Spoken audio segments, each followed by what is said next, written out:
Well, hey there, how you doing? It is I, the Terrific Lady, otherwise known as Brandy, and welcome to another retro review. So, if you're new here, hey, welcome. Great to see ya. And if you're not new here, hey, welcome in for the first time. It is great to see ya. If you have not already, make sure to subscribe. Boop. Bleh. I can't point, but pretend I'm pointing in the right direction. Be sure to subscribe and hit the bell to know when I put out new review videos, which you will see every Friday at 2 p.m. So the movie that I reviewed was recommended to me by someone on Instagram. I am Brandon. Thank you very much. I am Brandon for suggesting this little independent film to me. It is called Incident in a Ghostland, or you may also know it by just the name Ghostland. So that's saying that there are going to be some spoilers going forward. So if you have not already watched this movie, pause this review, go watch it, come back. All right, so Incident in a Ghostland follows this family that consists of a mother and two sisters, Beth and Vera. The mother has just inherited this house from her great aunt. I forget her great aunt's name, and it's this really kind of creepy house filled with a bunch of dolls and stuff in it. And I'm assuming it is in this very small town. Well, what happens is that there's this pair of serial killers that are going around them. The police haven't caught them yet, but they go around in different houses, killing the parents, but leaving the daughters alive for, because they're sickos. And so that's what ends up happening to this family. They kill the mother. They hold the daughters hostage in this house of the sisters. They hold them hostage in this house and dress them up as dolls. And yeah. What are the positives of this movie? Well, I thought this movie did a really good job of showing disassociation. Now, for those of you who don't know what disassociation is, here is a quick overview. Disassociation is when a person is in a situation, a very traumatic situation where they cannot escape. Their mind, in an attempt to protect the person, takes them and kind of puts them somewhere else in almost like a safe place in the person's mind, so then that way they can deal and cope with that trauma. It's almost like a survival mechanism. So that is the gist of disassociation as far as trauma goes. They did a good job at showing this with Beth because Beth liked to write.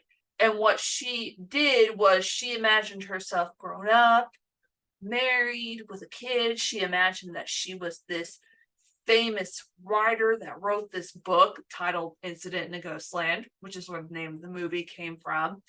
And she imagined that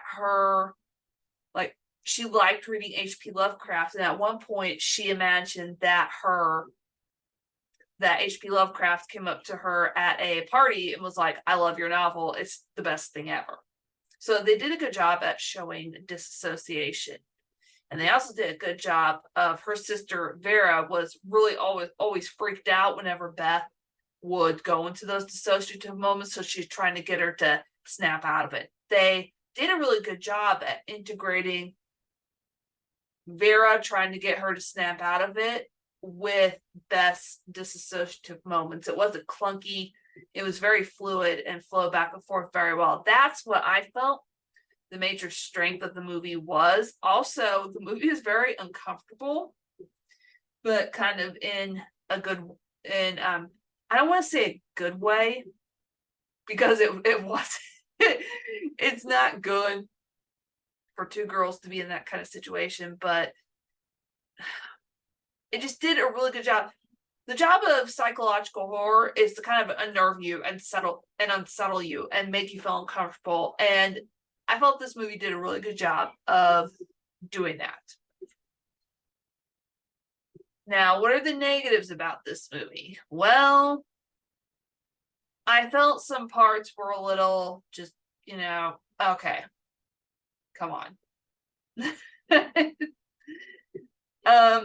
One part in particular was when the girls, they found an opportunity, they took it, they escaped from the house. They've been running kind of all night, like up to the early hours in the morning, and they're screaming. They were screaming for someone to help. Highway patrol vehicle stopped, found the girls, but I don't know. Suddenly, the guy that had kidnapped the girls was able to catch up with them and just like shoot everybody. And it's just like, seriously? In that part, it was a little cliched, That kind of annoyed me a little bit. Just like, seriously? Come on. But overall, this movie did a good job. It was unnerving, it was unsettling, and it did a good job at showing dissociation. So my final verdict, or my verdict for this film, is it's something that I would definitely watch again, but it's not something that I could watch on a loop because it was so unnerving and unsettling, but it is something that I could definitely watch again. So, Incident in the Ghostland. Thoughts? If you've seen it, comment below and let me know what you think. If you want to see more of my content, not on YouTube, Instagram and Threads at Terrific Lady. I have a blog at bekindpleaserewind.blog. If you want to toss a coin to your Witcher or me, I have a Ko-fi. And on my Ko-fi page, I have a membership tier to where if you join it, you will be able to get early access to all my reviews. So that means you get to see my reviews a day before anyone else does. And you can ask me to review movies, or movies of your choice. So go join my Ko-fi, join my membership tier, and be able to get early access to my reviews and suggest movies for me to review. So until next time, everybody, stay terrific. I will see you in the next review. Bye-bye.